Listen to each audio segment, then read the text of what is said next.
现在不止超高楼，一些公寓比较低楼层的，假设如果你像场地是安全的话，遇到浓烟关门，然后就地避难，然后打119，消防人员会报你的所在位置，然后让消防员进去把你带出来。从市长上任到现在，总共花费了9亿多，相关的救灾车辆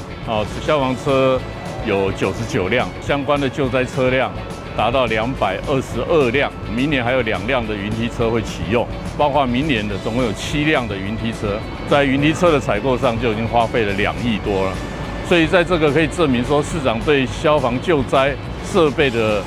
更新、替换方面是非常的照顾，希望这些设备都不要用到，但是在用到的时候能够及时发挥它的作用。它是我们市场任内第一部最高的52米的云梯车市场任内总可以汰换了5台云梯车，前面4台的部分都是32公尺的，这是第5台是最高的52公尺的，采用我们瑞典大厂的全新底盘这些安全装置包括 AEB 的自动紧急刹车跟我们车侧的稳定的部分平台负重的话可以到达500公斤出水量可以到3800公升。这台就是更偏向于有电脑辅助控制，在操作的顺畅度之类的，就是比旧的311车还要更快速了。它架梯只不用大概20秒就可以把梯子架好。总共有大概目前是22台无人机然后我们的消防机器人总共有12台，都有搭载相关的我们的热显像仪，可以从空拍监视我们火场的温度，还有我们的消防机器人也是有搭配我们的热显像仪跟我们的五用气体探测器，可以探测我们现场的一些有毒的气体。空拍机的部分，它还有结合我们的 AI 的一些辨识功能，可以辨识我们的除了水域的人像跟我们山域救援的人像，这些都有透过一些 AI 的科技来做结合。掌握施政3分钟，台南进步向前冲。启用云梯展地护家园，卫星火柴天力器。为了因应这个新形态都市的高楼林立，消防设备高空救火或者高楼救火的时候，非常需要更精良的装备。我们特别斥资3650万来购置52米高的云梯车，可以说是目前为止台南市也是最高的云梯车。所以说面对将近16层楼高楼的火警是可以进行灭火的动作，加上它水柱的高度这样上去的话，可能将近20层楼高的这个火灾都可以应付。所以呢，我们还是呼吁市民朋友们要做好消防意识，要用防火的材料，在家中或室内不要放这个易燃的物品。平常在家中烹煮食物的时候，要特别注意用火。有好的装备，有好的训练精良的人员，但是我们希望这个民众要有消防意识，这才是保障自身安全、生命财产安全的最大的保障。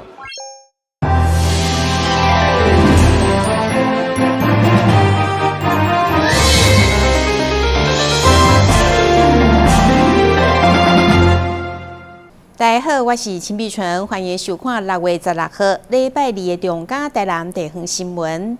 目前在台湾的6都当中，台南市是唯一无 IKEA 实体店面的城市，互不少在地民众非常的期待。就在今仔日 ，IKEA 正式宣布，确定要在台南的南港购物中心开设新的据点。市长黄伟哲嘛在脸书证实这项消息。台南市长黄伟哲主持小黄公车红乌红十股上线通车仪式，服务南区、林德区、东区以及关庙区民众就医、通勤以及车公便利性，就伫咧同一个时间，民粹顶悬也宣布 IKEA 将进驻台南。之前对所谓台南没有 IKEA 的这种讲法坦白讲，我们是那时候心里面是想打脸，但是我们觉得基于跟 IKEA 的这个默契，我们跟他大家合作，同时宣布。终于等到你。过去伫台湾6都当中，台南是唯一无 IKEA 实体店面的城市。市府团队经过几啊届积极争取甲密切洽谈，并展开跨局处的专业合作。IKEA 选伫咧南港购物中心做台南的头一座据点。IKEA 来台南是一件真的蛮棒的事情，因为这样我们就以后都不用去高雄买。台南这么好的一个地方 IKEA 这么好的一个店啊，没有开在台南，觉得相当可惜。总算盼到来了。我住东区啊，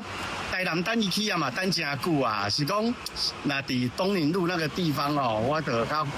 我比较担心的就是交通啊。必须呼吁我们的交通局要注意交通的冲击，以及赶快进行捷运来回应台南市快速发展的状况。目前 IKEA 也未公布实际开幕时间，未来将陆续公开店面规模甲相关服务资讯。也毋过南胖本地就是台南交通量上悬的区域之一，议员李宗麟建议除了道路改善，上重要的也阁是加速捷运南线的推动，增加公车、U-Bike 等大众运输工具，才会当伫享受利便消费的同时，保障东区更加顺畅的交通品质。台南新闻所在采访报道。5日节将要来到，台南市有一位叶女士，为了关怀在地弱势族群，特别结合议员林美燕服务处，伫16号发放爱心物资甲红包，总共有南区1、2、3款计收入户587位受惠，互弱势家庭嘛感受到社会温暖甲关怀。端午节爱心物资的发送，16号上午伫议员林美燕国民路的服务处来举行。善心人士叶女士，因为体谅基层家庭生活无容易，特别伫个端午节进前，结合议员的服务处发送民生的物资，甲着500块的爱心红包，希望会用帮助弱势家庭减轻生活的负担。首先呢，还是要再次感谢我们叶秀珠女士，在我们的端午佳节之余，我们发放了500块的爱心礼金，还有我们的泡面物资，为了就是体恤我们的弱势的家族，希望在端午佳节之余，还有温馨的一天。这现场的话，我们的这位是我们那个叶秀珠女士的代表，谢谢她，也希望呢，因为有这个活动可以抛砖引玉，让我们现场我们的社会的一个爱心人士，能让我们多多关怀需要帮助的人。叶秀珠女士她秉持的就是把一些爱分享给大家。就今天的在现场哈，我们针对南区1、2、3款低收，总共587位的这些好朋友来到这边现场，简单一个东西以及一个物资的喜气版带来的祝福满满，爱心满满。这边他希望大家都能够一切能够吉祥，一切能够平安。议员表示，5日节是台湾传统的民俗3大节日，具有平安的节庆。上午的发送包括南区1、2、3款的低收入户，总共587户受惠。现场包括市府社会局救助科以及新闻处嘛拢派员出席，见证这项有意义的活动，并颁证感谢状，予议员甲叶女士的代表等表示感谢之意。台南新闻李英根采访报道。台南市文南里办公处非常重视各项节庆，选伫5日节进前举办庆祝活动，邀请侪侪团体甲政府机关，除了宣导政府的政策资讯，嘛透过联欢的活动，甲里民来博感情。为庆祝端午佳节，文南里每年拢会举办端午联欢的活动。一方面透过节庆的活动，甲里民来博感情。另外，嘛借此来宣导政府的政策，包括社区的治安、噪音防治以及天高日等。尤其这几天连续的大雨，区长嘛呼吁积水的勇气一定要清，避免被罚。利用安尼一个活动特别来甲大家宣导一下嘛要甲大家呼吁一下。昨这里抑搁落雨，落甲足大，今日就随好天。咱咧惊就是惊讲，即摆天气热，落雨过，咱若甲止水容器无甲伊清好清气，容易会生蚊仔出。就是登革热的迄决绝原则上，这若无用好，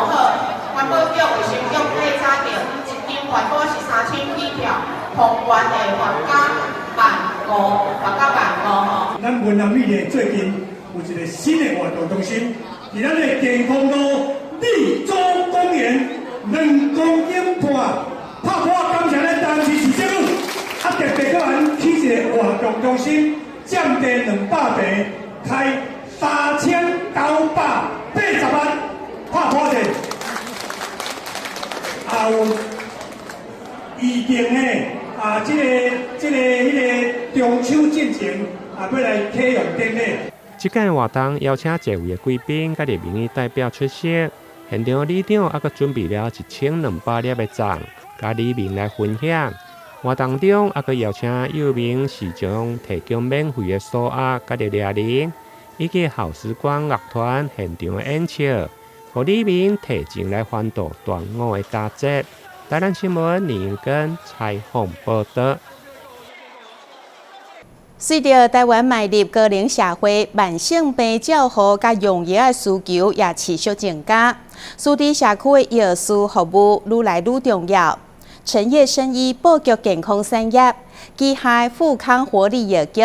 最近就完成10间药局门市的整合，服务驻点嘛拓展到台中、台南、高雄甲屏东等地。富康活力亲近社区健康服务，除了提供使用签调节以及用药咨询以外，也透过优化商品结构，提升服务品质，甲强化营运效率，持续满足民众多元的健康需求。技术通路整合，不仅扩大服务范围，也有助提升整体营运效能，甲资源整合能力。特别感谢雅果活挺的洪董事长因为他的一个促成我们富康活力连锁药局才能够在台南一次开立了6间的药局门市。这6间的药局门市呢，只是我们在台南的一个起始我富康接下来会秉持着我们一贯的富康的4大核心理念关怀、健康、品质共好那持续的在我们台南这边做深耕那为我们台南的市民朋友创造更高的一个药师服务以及社区药局的一个服务那也协助这个台南市积极在推动台南市的银发友善药局这个部分尽一份最大的心力。台南庄民店16号举办盛大开幕仪式，特别邀请到市长魏特、经发局长张庭元、卫生局副局长林碧芬以及雅果游艇集团董事长侯佑林等贵宾一同赠菜。请用检。张继鼓励。在医药分类之后，我们用药咨询上，药局扮演了非常重要的角色。所以，不管在过去的口罩啦，或者说我们在很多的这个公共卫生，像之前的肠病毒啦，这些很多我们都是咨询药师。那富康活力药局在全国是最有名的大品牌，那能够在崇明店的开幕，能够让许许多多的市民朋友们从过去一个用药的优良传统中间，能够从药师这边得到最好的咨询。面对高龄化趋势，甲预防医学需求持续升温，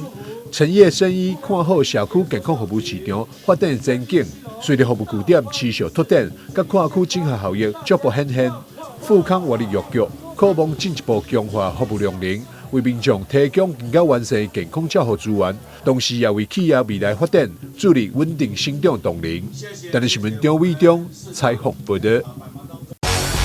旅游景点、私房秘境拢底家，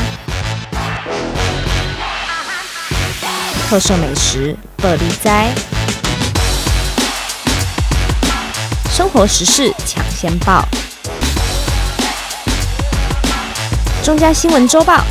深耕在地，放眼全国，掌握最新地方资讯。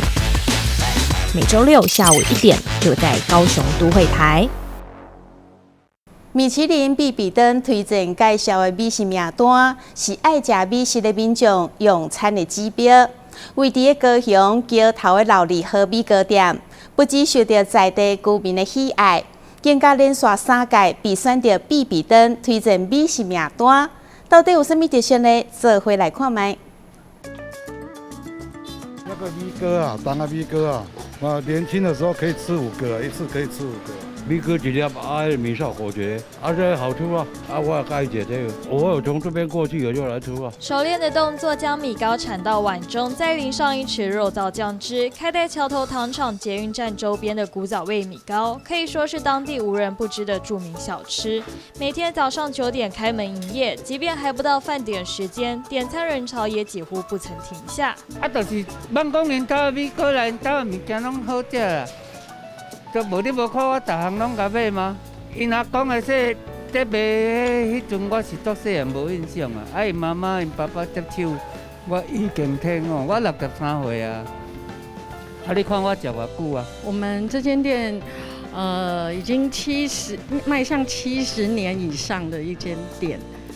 啊。我们目前是第3代啊，都是一直以来就是都卖米糕、面线跟四神汤。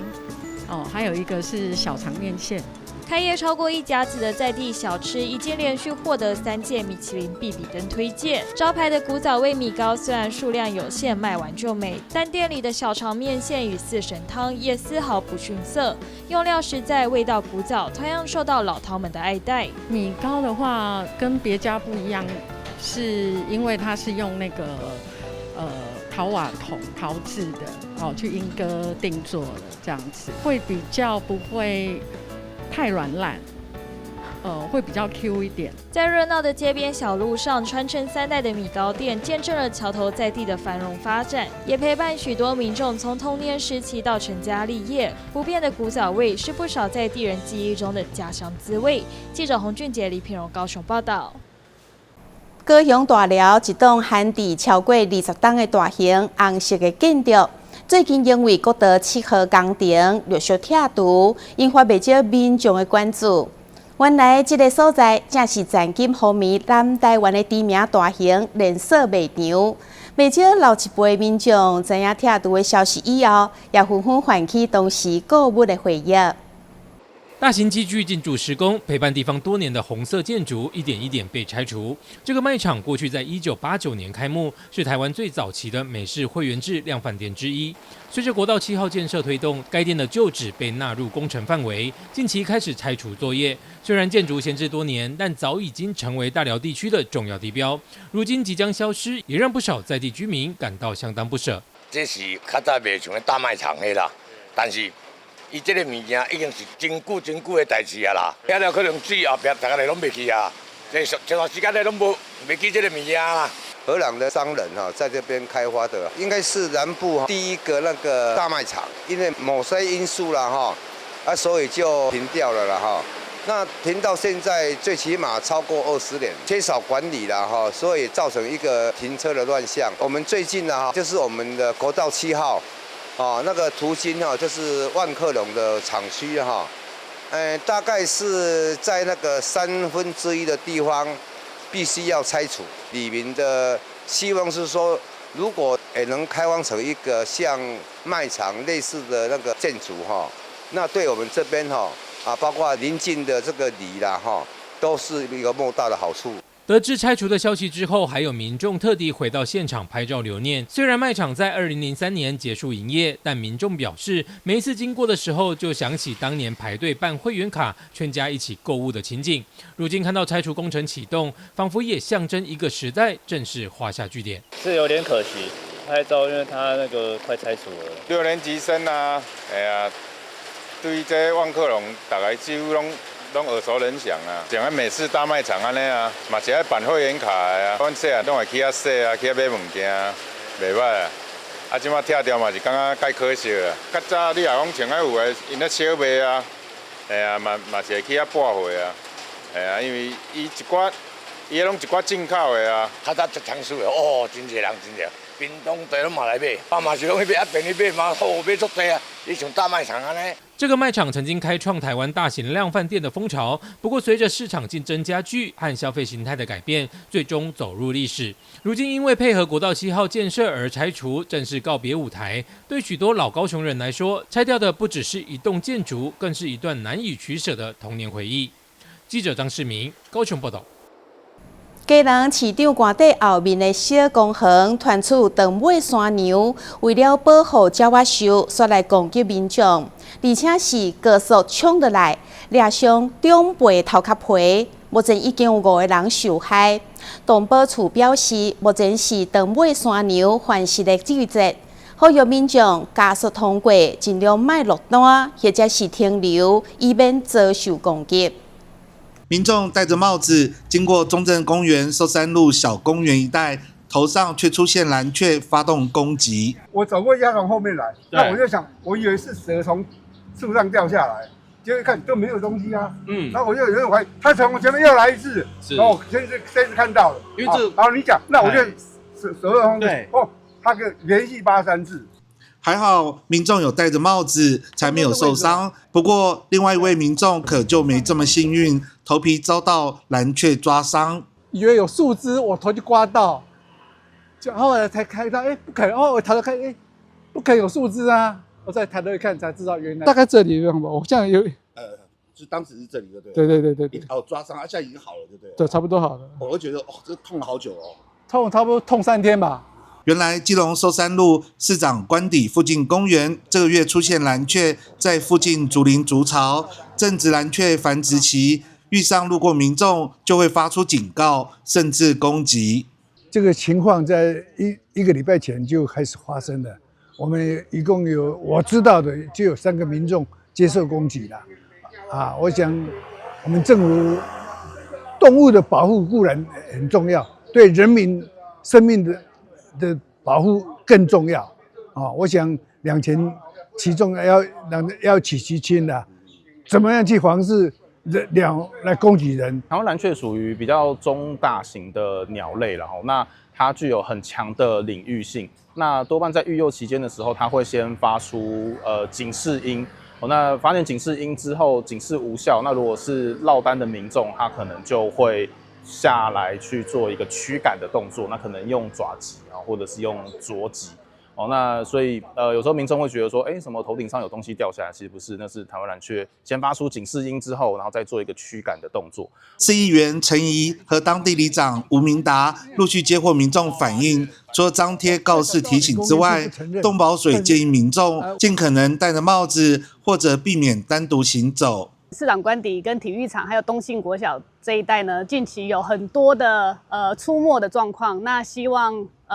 校方呢要提醒小朋友，就是上下课的时候，希望是集体一起上下课，千万不要落单。落单的话，有可能是蓝雀锁定的对象。那也希望民众呢出来倒垃圾的时候，希望近期就戴个帽子或撑个伞以免被蓝雀给抓伤了。市区逐渐出现台湾蓝雀是一个保育有成的迹象那它过往是在中正公园，那现在逐步往市区去延伸。那虽然是保育有成，但是会造成人鸟之间的冲突。那提醒民众在这段4到8月的繁殖季，如果真的遇到台湾蓝雀有这个警示或攻击的叫声出现的时候，那经过台湾蓝雀的巢区的时候，请务必戴帽子或者是撑雨伞，避免遭受到鸟击，并且快速通过。动保所调查，台湾蓝雀原本主要在中正公园一带聚集，这几年有往住宅区群聚的现象，虽然代表保育有成，但蓝雀会不定期的俯冲下来，民众来这里散步还是要特别注意。记者黄少明基隆报道。过去桃园市的乌路喜客是采取每4日收费800块，不过却意外造成部分的业者抱持着慢慢做的心态。为了提升业者的时间效率，桃园市工务局用工处全面修订收费的标准，未来将改做按日计费，希望有效缩短时间期。桃园市近年来各项建设蓬勃发展，不过频繁的道路挖掘也成为用路人的梦魇。根据市府统计，近3年来，全桃园市平均每年有多达1万件的道路完工案件。过去曾发生工程已步入完工收尾阶段，工班却仍慢慢做，导致受影响的民众不满。探究背后原因，竟然跟过时的收费制度大有关联。过去的管理费的收费方式是每4日800块，那不论管线单位它在4日的这个哪一天去施工，他都要收800块。那对管线单位来讲，那反正我4天800块，我可以慢慢做，没关系。那未来调整之后是以日来做计价，等于说对好的管线单位来说，他施工1天可以做完，那他的费用相对其他单位就可以省下来。为了跟上物价调整，并加快业者处理速度，桃园市工务局决定修改收费标准。日前，这项收费新制已在市议会审查通过。未来管线单位的挖掘许可收费将迎来以下变革：首先，申请挖掘道路许可者将收取1000元基本费，市道区道许可施工范围每日加收300元，其他道路则是每日加收200元。除了道路使用管理费之外，市府这次也一并调涨了道路修复费，主要是因为历经疫情与乌俄战争影响，整体营建人力与原物料成本都大幅飙升。管线单位他在申请施工，他可以选择要自办修复或者是代办修复。那所谓的自办修复，就是管线单位做完之后，道路由他们自行修复，那我们进行会验接管的动作。那当然，有些管线单位它的案量太大，它没办法负担每个案件都自行修复，那就会交由市府来进行代办修复。那我们这次调整的费用，就是针对这个代办修复费用来进行调整。那当管线单位它没办法自行修复，它会缴一笔代办费给我们，那由市府来办理修复的作业。养工处补充，业者若自行复原不另收费，但需通过市府验收。若交由收复费用以家方5公分沥青混凝土面层，从每平方公尺670元提高为750元。以过去常见的喷花地砖、人行道面层为例，每平方公尺900元将调整至1400元。因为是改成以日计价，那针对桃园市政府对管线单位施工的实际日期的控管，是能更有效的去掌握。那这有什么好处呢？就可以导致说，对民众来讲，我能掌握到实际施工的日期，那也可以让里长提前知道，来告知周边的居民说，今天要施工或者明天要施工，让民众可以提早的改道，或者是有相对应的措施，那减轻民众对交通的负担以及冲击。透过这波修复费与管理费的双重制度改革，桃园市府期盼不仅能督促管线业者精进效率、缩短施工期，更要让桃园市民摆脱到处都在挖的交通噩梦，大幅提升整体市区的道路品质。记者李成浩，桃园采访报道。感谢你收看6月16号的中嘉台南地方新闻，我是秦碧纯，咱再会。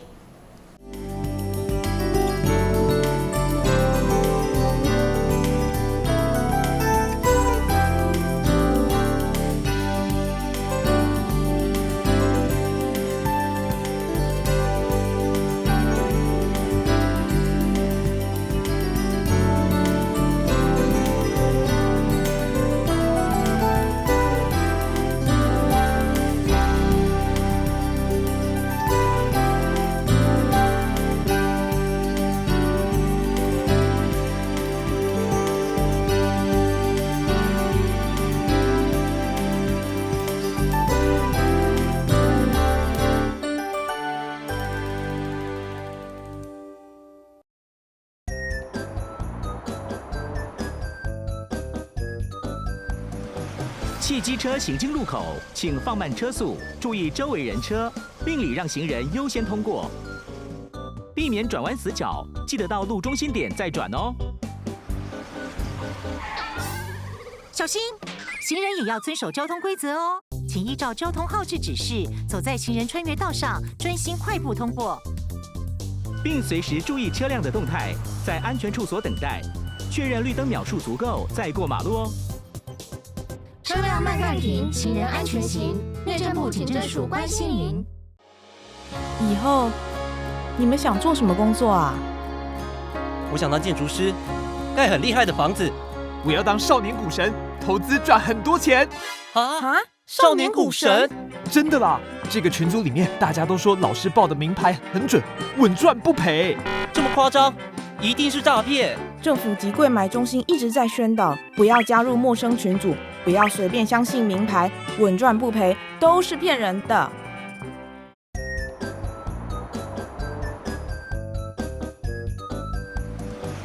汽机车行经路口，请放慢车速，注意周围人车，并礼让行人优先通过，